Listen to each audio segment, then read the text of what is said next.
অসম মেঘালয় সীমান্তত পুনৰ প্ৰাণ হেৰুৱালে কাৰ্বি ভূমিপুত্ৰ তথা অসমীয়াই। আৰু কিমান প্ৰাণ হেৰুৱাম আমি, আৰু কিমান তেজ পৰা দেখিম, আৰু কিমান লাঠিৰ কোব খাম, আৰু কিমান প্ৰতিবাদ কৰিম, কিমান স্মাৰক পত্ৰ প্ৰদান কৰিম, কিমান আলোচনা কৰিম, আৰু কিমানৰ মৃত্যু হলে চৰকাৰে আমাৰ দুখবোৰ দেখিব। আমাৰ কাৰ্বি আংলঙৰ সমস্যা, কাৰ্বি ভূমিপুত্ৰৰ সমস্যা, সুৰক্ষাৰ সমস্যা, বিমানৰ সমস্যাৰ ওপৰত কেতিয়া গুৰুত্ব দিব অসম চৰকাৰে? অসম মেঘালয় সীমান্তত উত্তপ্ত পৰিস্থিতি।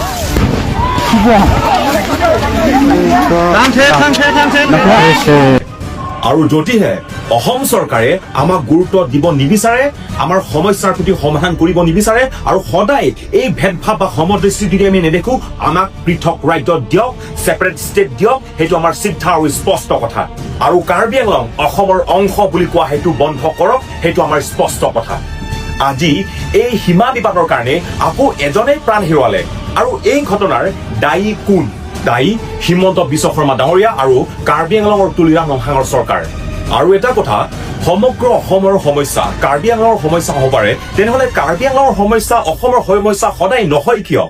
আৰু যিসকল জ্যেষ্ঠ নেতাই আৰু দল সংগঠনে অসমৰ জাতি মাটি ভেটিৰ কথা কৈ থাকে, এওঁলোক সদায় কাৰ্বি আংলঙৰ সমস্যাৰ ক্ষেত্ৰত সদায় নিমাত হৈ থাকে কিয়, সদায় নিৰ্বিকাৰ হৈ থাকে কিয়?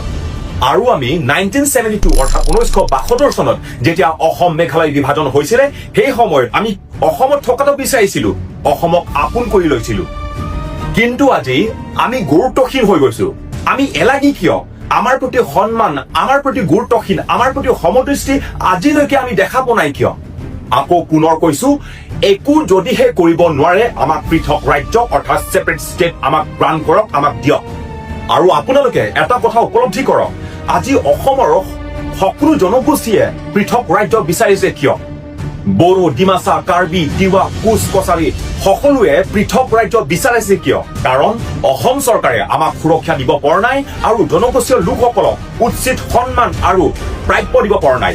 অকল এই নহয়, সদায় জনগোষ্ঠীৰ প্ৰতি সন্মান নথকা, জাতিভেদ কৰা, দমন কৰা কাৰ্বিসকলৰ বা জনগোষ্ঠীসকলৰ দাবী সদায় শুনিব বিচাৰে, গুৰুত্ব দিব নিবিচাৰে। সেয়ে অসমত যিমানখিনি খিলঞ্জী আছে, যিমানখিনি জনগোষ্ঠী আছে, সকলোৱে পৃথক ৰাজ্য বিচাৰি আহি আছে। আৰু এটা কথা কাণ পাতি শুনক, অসমত যিমানখিনি জনগোষ্ঠীয় লোকসকল আছে, বড়ো, তিৱা, কোচ, কছাৰী, কাৰ্বি, ডিমাচা যিমানখিনি আছে, যদি অসমক যদি আপোন বুলি কোৱা বন্ধ কৰে, সেইদিনাৰ পৰা অসমখন স্তব্ধ হৈ যাব, আৰু অসমখন ৰহাতলৈ যোৱা সেইটো নিশ্চিত।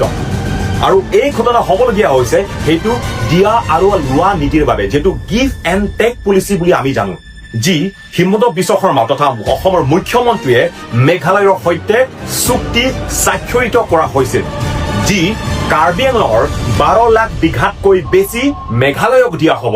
মেঘালয়ে কেইটামান এৰিয়া আমাৰ পৰা বিচাৰিছে, নতুনকৈ এখন গাঁও, কিন্তু লগত এইটো আমাক প্ৰতিশ্ৰুতি দিছে যে তাৰ বিপৰীতে সম পৰিমাণৰ মাটি তেওঁলোকে অসমক দিব।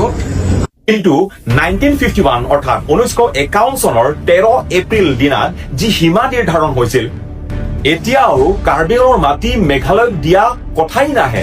গতিকে আমি বিবেচনা নকৰো যে মেঘালয়ৰ দ্বাৰা পুনৰ সেই দাবী উত্থাপন কৰা কোনো থল আছে।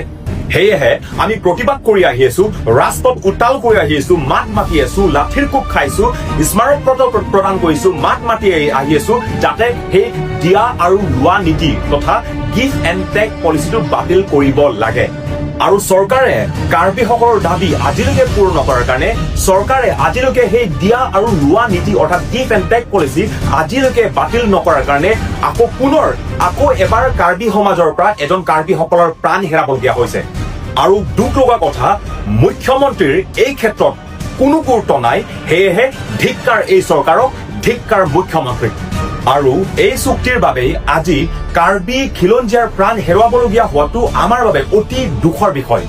এই গতিকেই বিষয়টোৰ লগত হিমন্ত বিশ্ব শৰ্মাৰ নিজৰ স্বাৰ্থ আছে, নহলে তেওঁ এই সমস্যাৰ প্ৰতি, সেই বিষয়টোৰ প্ৰতি গুৰুত্ব দিলেহেঁতেন। আৰু হিমন্ত বিশ্ব শৰ্মাৰ নিজৰ স্বাৰ্থ পূৰণৰ আহিলা হিচাপে আমাক বহুত ব্যৱহাৰ কৰিলে, আৰু নহব। আৰু এটা কথা কওঁ, 10 লাখ টকাৰ সাহায্যৰে এজন মৃত ব্যক্তিক ঘূৰাই আনিব নোৱাৰে, মাত্ৰ ঢাকিব পাৰিব নিজৰ ব্যৰ্থতা আৰু আমাক সুৰক্ষা দিয়াৰ ক্ষেত্ৰত ৰংহাং চৰকাৰৰ ব্যৰ্থতা। আৰু সঁচাকে ৰাজ্যৰ প্ৰতি থিয় দিয়া, সঁচাকে যদি ঘটনাৰ প্ৰতি থিয় দিয়া, তেনেহ'লে 10 লাখৰ বিপৰীতে আপোনালোকে সেই গিভ এণ্ড টেক পলিচিটো, সেই চুক্তিটো বাতিল কৰক। শেষত এটাই কওঁ আৰু আমাৰ স্পষ্ট কথা, আমি আমাৰ ভূমি কাকো নিদিওঁ। আমি অসমীয়া